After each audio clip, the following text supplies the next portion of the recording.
Good afternoon. My name is Ben Glassman. I am the United States Attorney for the Southern District of Ohio. Thanks everyone for coming this afternoon.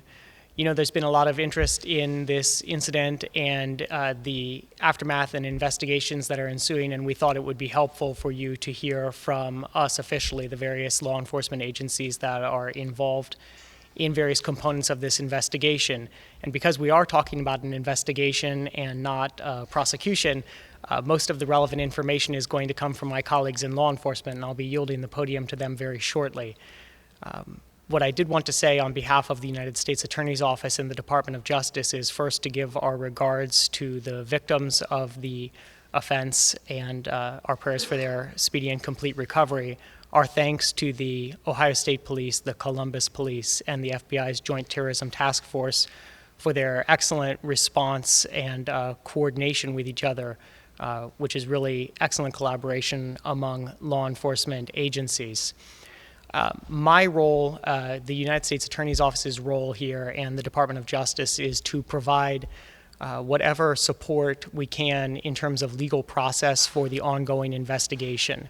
Now, because we are talking about an ongoing investigation and legal process, unfortunately, we're not going to be in a position to provide certain details about what's going on. Nevertheless, I do think that it might be helpful for you to hear from the various different law enforcement components as to what they are doing, and then after they can give you a briefing from each agency's perspective, we can come back and answer any questions that you might have.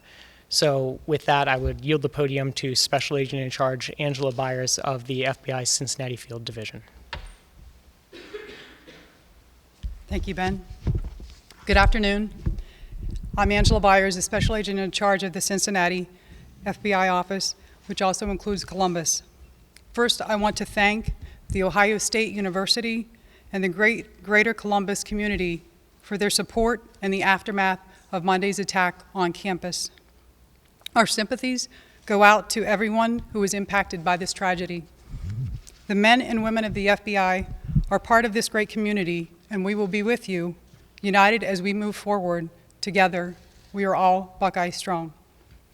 I want to commend the Ohio State University Police Department and the Department of Public Safety for their swift actions to protect students, faculty, and staff in the wake of Monday's attack. The officer involved took decisive steps to end the immediate threat, and the university wisely activated the Buckeye Alert System, which helped alert those on campus of the danger.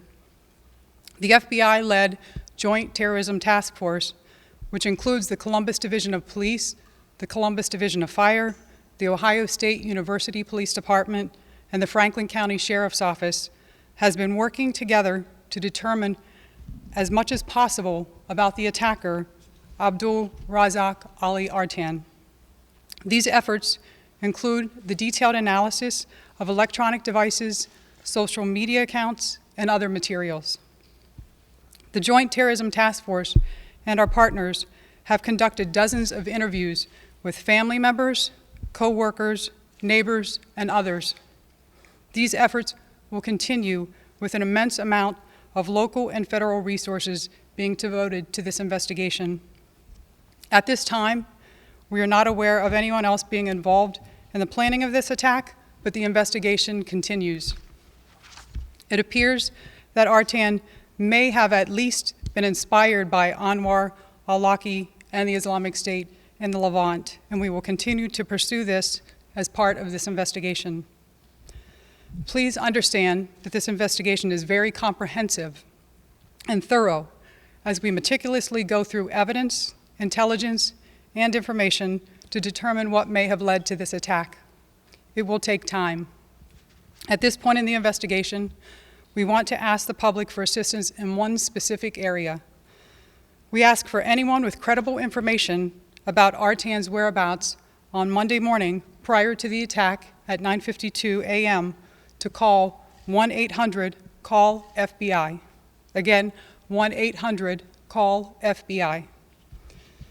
While we know several details about his travels that morning, we want to fill in any time that is not accounted for. We appreciate your support and assistance.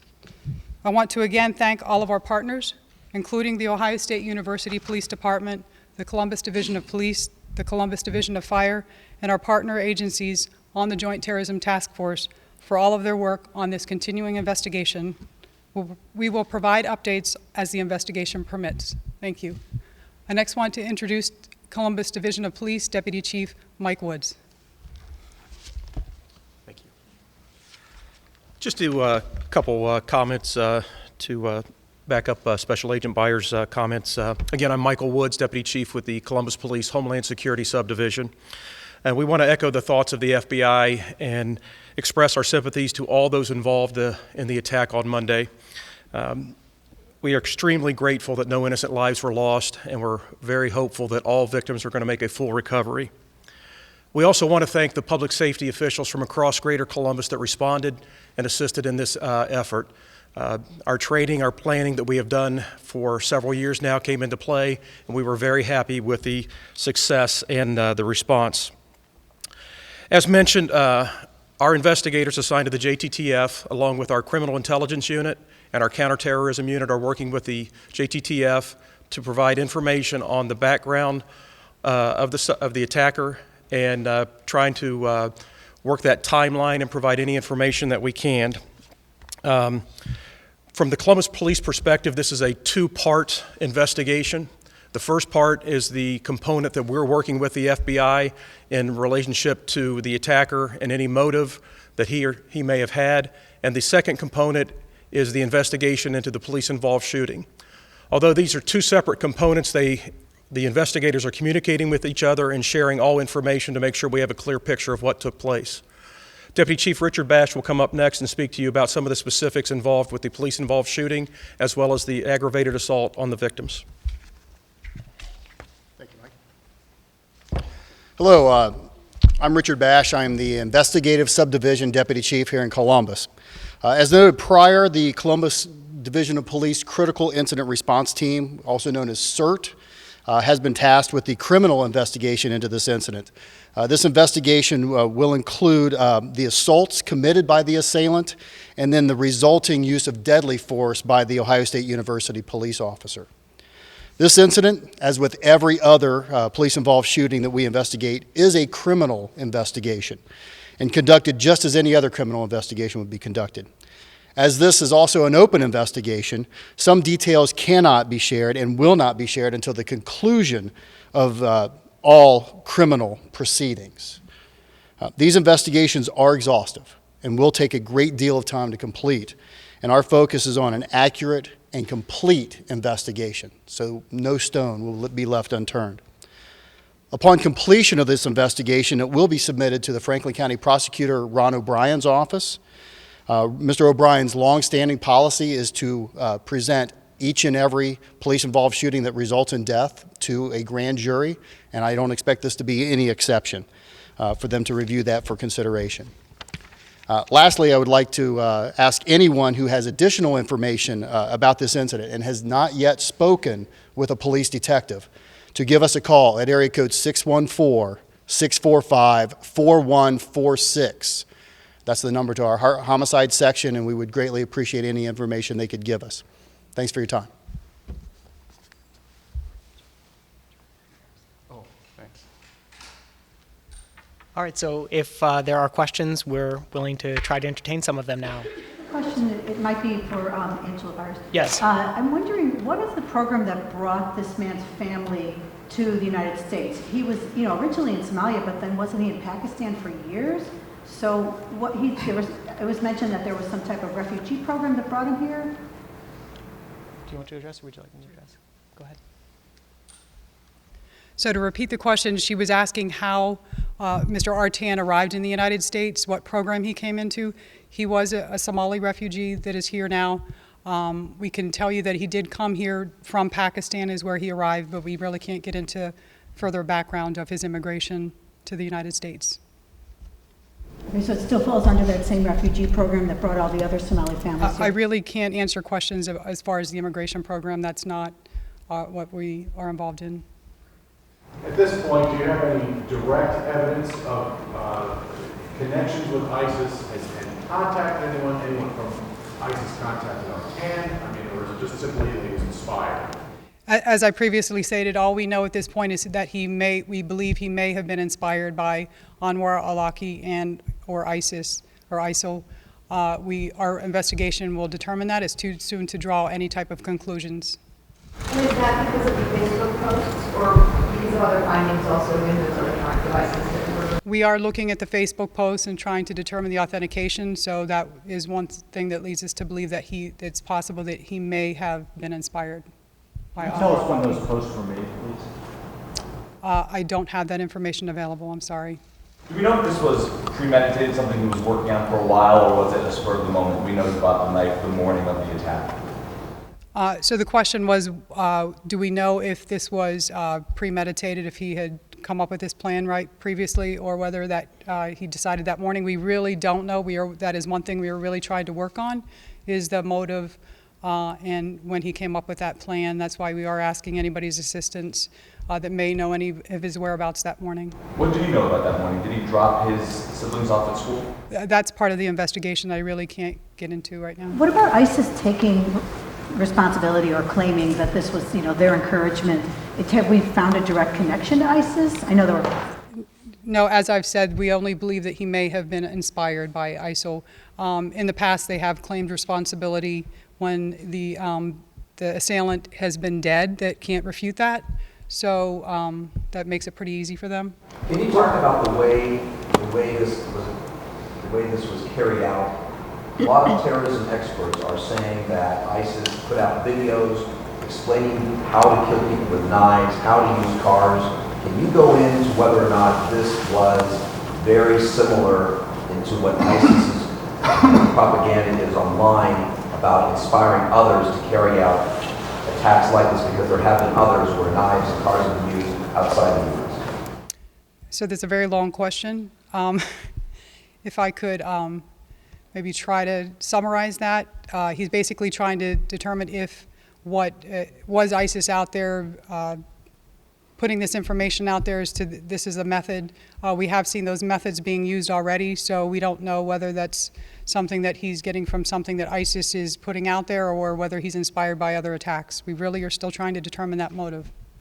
We're hearing that he did buy the knife on the morning of, and we're hearing it was at a Walmart. Can you confirm that and tell us where in town that the purchase was made? We do know that he purchased a knife that morning at a Walmart on the west side of Columbus, but what we don't know is if that purchase was the knife that was used in the attack, and that's still another item that we have to follow up on, but we do know a purchase was made that morning. How many and what kind of holes would you say you have in the timeline for Monday morning that you're looking for information from the public? Right now, there's a lot of holes in that. I would say that, we have some basic information about the purchase of the knife. We know the time of the attack. We also know we have some footage from OSU University about where the vehicle was. So it's that time in between the purchase and the arrival on campus that we want to fill in. So that's why we want that public help to tell us if they saw something, what did they see, where they saw it, what time it was, and just help us fill that timeline in. What was the time frame, the gap that you have? I don't have an exact figure on that, but it's a several-hour time from the purchase until the attack. Do you know why that building? Do you know if he specifically chose that building, or why he chose that street? Yeah, that's all part of the investigation. There's really no determination as to why Ohio State, why that particular building, why that street. So that's all the information that we're trying to decipher from any electronic signatures that he's left behind. Why did he go there? Did he have classes in that building? We don't know that. We'll have to check with Ohio State on that. Have you been able to determine if that gas leak, or the report of a gas leak, was that truly a coincidence? We believe that was coincidence from Ohio State. We believe that alarm went off the Friday before, so it may have been a problem with the alarm. That morning it did go off. We also received a 911 call, I believe, from someone inside the building reporting the alarm. We've interviewed that person, so we believe that the alarm related to the fluorine leak was all coincidental. That 911 call was the morning of the attack? I'm not going to say it was a 911 call, but we did receive a phone call from OSU staff member indicating that they had the leak, and we have contacted that person and interviewed them. And that was Monday morning. That was Monday morning. Was there a person who was shot in the ankle? That was reported by one media outlet, and I never heard it again. So did somebody Yeah, get hit? Deputy Chief Bash can speak to that investigation. That is correct. We did have a bystander or a witness who was shot in the bottom of the foot. By the police, one of the police officers' bullets bounced or something? That's what we believe, correct. The only gun at the scene that we believe was there was that of the police officer. Can you also talk about what the OSU police officer, how many times he told the suspect to drop his knife before he shot? Can you kind of elaborate about what transpired before the shooting happened? Kevin, I can't really elaborate too much. As you know, this is an ongoing criminal investigation. We do know from some of the witnesses that he did instruct him to drop the knife more than once. That much we do know. Did any of the victims know him? Did he have a personal relationship with anyone hurt? I don't have any indication that they do or did. I don't know if anybody else up here has any indication that that's the case at all. Has any toxicology work been done? Anything that you can talk about as to his autopsy and if that reveals anything? Well, that will be part of the autopsy. We have not received the final report yet. I expect that any day now. Any preliminary results? None yet. Thank you. Had there been any previous law enforcement contact, either on the federal or the local level, with the suspect or his family? Was he known to law enforcement? Was he being monitored? Had there, even from that or even a traffic ticket, had there been any interaction that you're aware of previously with him or his family? Not that I'm aware of. Deputy Chief Woods, Angela? Yeah. Let me just repeat the question since people may not have heard. Was there any contact or knowledge of FBI, any law enforcement of the suspect, Artan, and the FBI had no knowledge of him and had no contact with him? He was not a subject of any investigation. Can you talk about the disadvantage that you're at when it comes to a lone wolf attack and how difficult it is to try and find needle in a haystack? Are there indicators to law enforcement need to do a better job of controlling social media? Because that seems to be where, if this was a case of radicalization. So the question is about the lone wolves and being out there in social media. Law enforcement does our best to try to, within the limits of the law, to see what's out there in social media to try to prevent these types of attacks, but we can only do so much. In some of these people, there is no indication. We believe that post was that morning, so if it is authentic by him, so that would not have helped us really to be on to him that quickly and prevent that attack. Was there any indication in previous Facebook posts, as you've been able to look back on in this electronic, in the devices and on the posts, was there a bit of a continuum of increasing frustration or desperation that you could see now in hindsight and perhaps create some kind of motive from that? So to repeat that question, in reviewing his Facebook post, was there anything obvious that might have been picked up on basically to indicate that he was a potential problem? I really can't comment on where we are on the Facebook review right now. I know that is ongoing. That takes a while to get the proper legal processes, as well as then conduct those reviews of electronic media and social media accounts. In talking to neighbors who've had contact with him over the last couple of years, they all describe this very polite, respectful, pleasant, happy kid. I guess from your interviews and from your look back at what you have so far, I mean, do you find a different version of this person? He wanted to know basically from what is being told out in the media. People were saying he was a very nice, polite young man, asking whether or not we have found anything different in our interviews. And I really can't disclose what we're learning in our interviews. That's part of the ongoing investigation. From speaking to the Somali community, they describe a sense of fear of retaliation, possible retaliation against that community. Does that at all impact your investigation and getting information from perhaps neighbors, family members? I really... I'll leave Deputy Chief Woods. You know, as far as retaliation would go, we would tell the Somali community or any community that feels threatened, contact the local police. And we will send officers out and we will investigate that and take the appropriate steps. We have not heard that, anything, we're not seeing that, but if we get those calls, we will definitely act upon them. Chief, can you talk about the officers You got a chance to talk to him up through the end of this. Can you tell us about how he's doing? I have not met or spoke with the officer personally, and as Deputy Chief Bash mentioned, because it's still an ongoing investigation, any contact with him has got to be, right now, from our standpoint, is official. So we're waiting to do that official interview with him, and his shop will take care of that. Are you calling this terrorism yet? I can answer the question about speaking to Officer Haruchko. The question was, how he's doing and have we had contact with him. And I've spoken to him several times. The last was yesterday, and given the circumstances, he's in good spirits. I'm continue to be impressed with his humility and his concern for the victims. And he's hanging in there, and that has been our main focus. And we really appreciate Columbus Police and the FBI taking the lead on the officer-involved shooting and the investigation, so we can focus on taking care of the victims and the officer.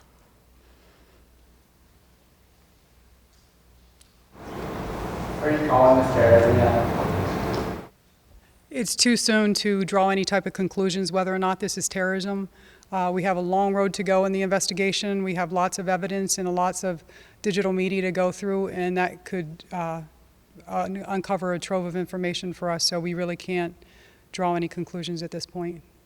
Did everybody in the house where he was living have access to the same computers? I can't really discuss what we found in the search warrant executed on that residence. We found several electronic media, but I really can't get into who had access to what. How many computers? I really don't want to get into the numbers of the details of things that were found in that search warrant, sir. We have time for 4 more questions. You say how many search warrants you've executed and where? Well, we executed a search warrant on the house. And as with standard policy, we will execute a search warrant on the vehicle that's used so we could have access to everything inside that vehicle. And then any other search warrants we may need to get into anything that we find inside that car. So right now, CPD has executed the one, and I think the FBI has executed the house. Another one at the house. Yes. Was the car Artan's car, a family member's car, something else? The vehicle was, you asked if the vehicle was registered to him, and the vehicle was not registered to him. I believe it was his brother. ISIS claimed responsibility. Any clue about the validity of that?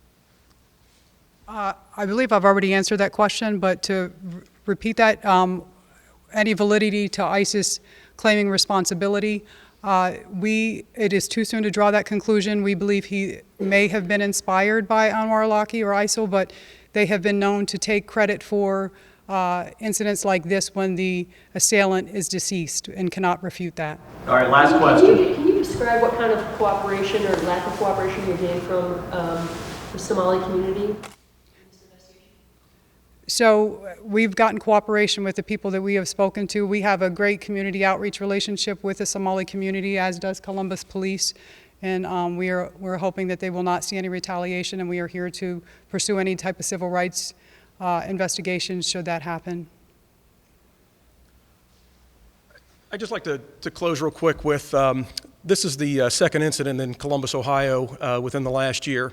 So what I'd like to remind everyone is that this can happen in New York City, it can happen in Columbus, Ohio, or it could happen to any small town in the United States. So what we're asking again is if you see something that's unusual, let us know about it.